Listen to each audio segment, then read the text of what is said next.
You are welcome to the Lions Education. We are solving 2020 GCE paper 2 question number 9. On this question we have trigonometry. The question reads, the diagram below shows the position of a guava tree, orange tree, and a lemon tree on a farm. This is the diagram which is showing us this information. And then in trigonometry, we just have to know the sign, the formula that we are going to use. Is it cosine rule or is sine rule? So for example, this question that we have, we are going to use sine rule. How do we know that we are using sine rule?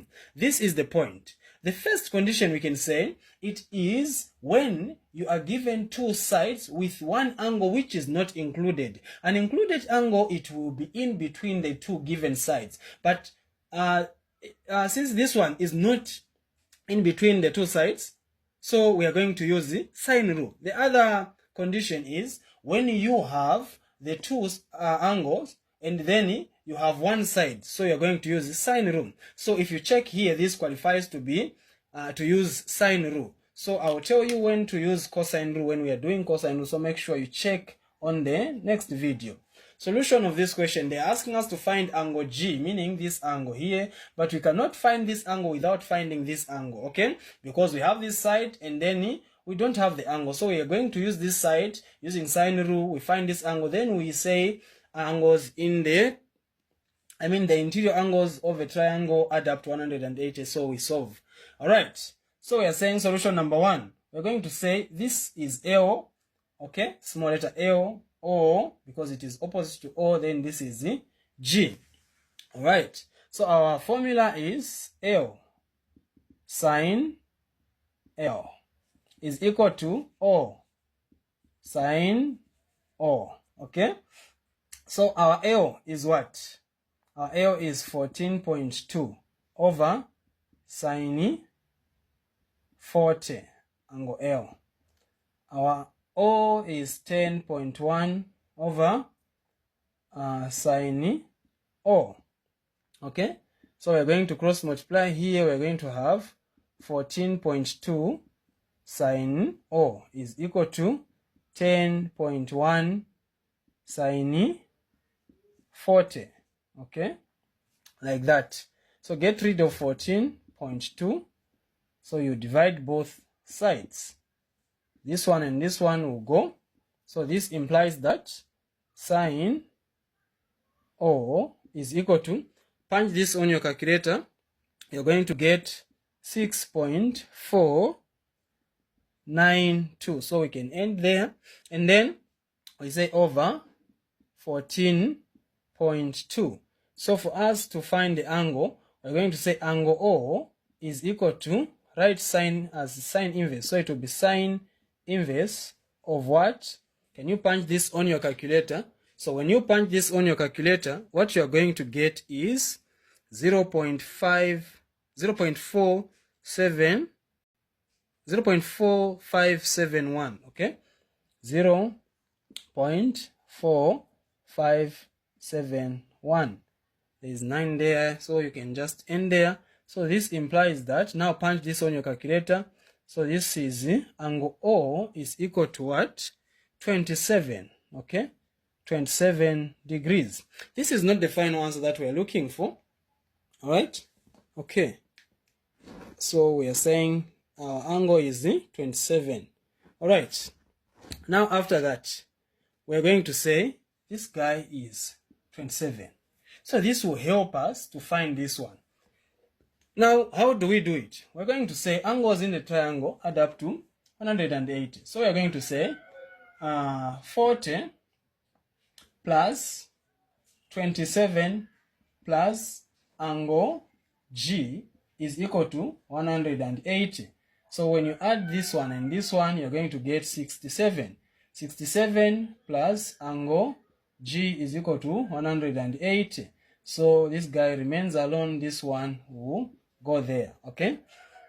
So we are going to have angle G is equal to 180 minus 67, okay? 67. So angle G is equal to, when you subtract there, what are you getting? You're getting 113 degrees, okay? So this angle here is 113 degrees. That is your final answer, and you get your what? Your 5 marks, just like that. And then we go to the next question where they're asking us to find the area of the triangle.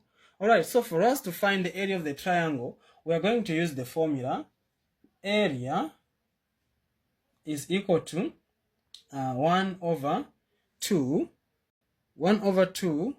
times L times O, okay, minus, okay, minus, okay, it's sine G here, okay. So now we are going to say A, meaning area, is 1 over 2. Substitute now. Your L is 14.2, okay, 14.2, then O is 10.1, then sine G is 113 degrees. So now you're going to say A is equal to what? So can you multiply this on your calculator? Can you multiply this on your calculator? So when you punch on your calculator, you're going to get 132. So 132 over 2, you're going to say area. Oh, people can't see. Okay, so that is what I was writing there. Okay. Now, when you say that, you're going to say area is 66 meters square. Okay. So our final answer will be, let me remove this. Okay. So our final answer for area, we said area will be 132 over 2. So area therefore is 66 meters square, because we're dealing with meters there. Alright. So that is our answer for this guy. Let us check the next question, shortest distance. Okay. So shortest distance, what do we do on the shortest distance? So they are saying shortest distance from what to what? Okay, so the shortest distance, they are saying shortest distance from AO to GO. Alright? So now,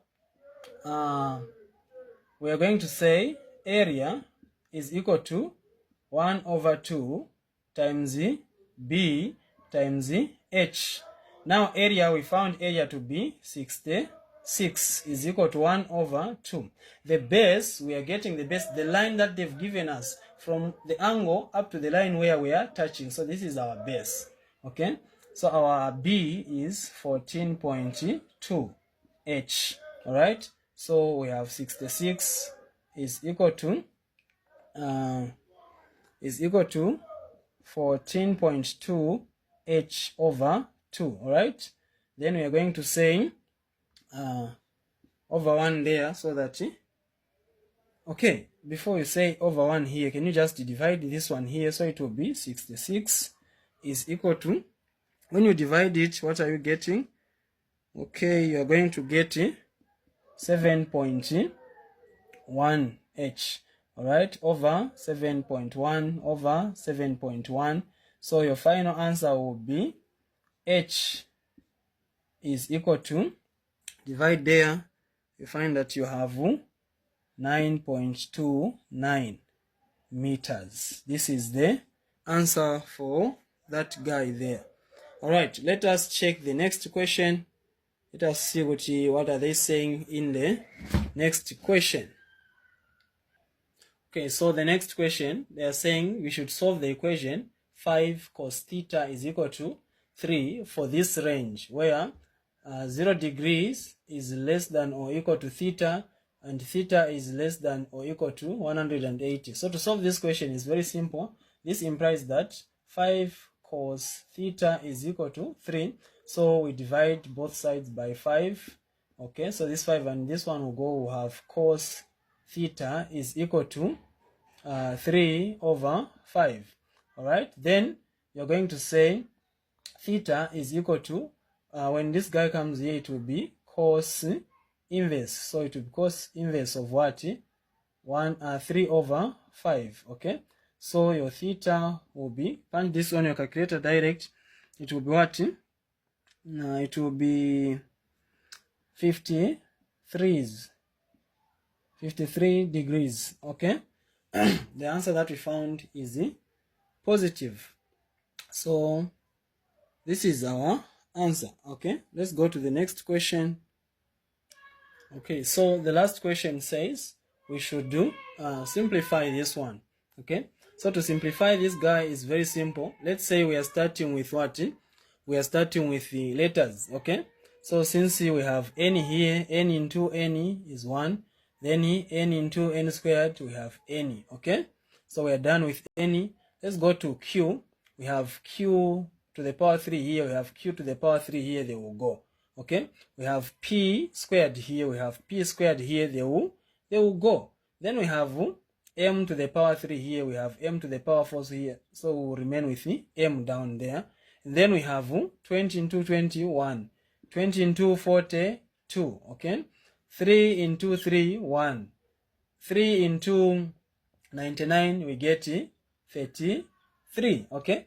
So the expression that we have is, we have 33 n on top here, okay, over down here is just 1, okay, times we have 2 over m down here. Okay, now our answer will be 33. We multiply direct this one and this one, this one and this one, so it will be 33 times 2, we're going to get 66 n over 1 times m is m, and this is your final answer. You get your 3 marks.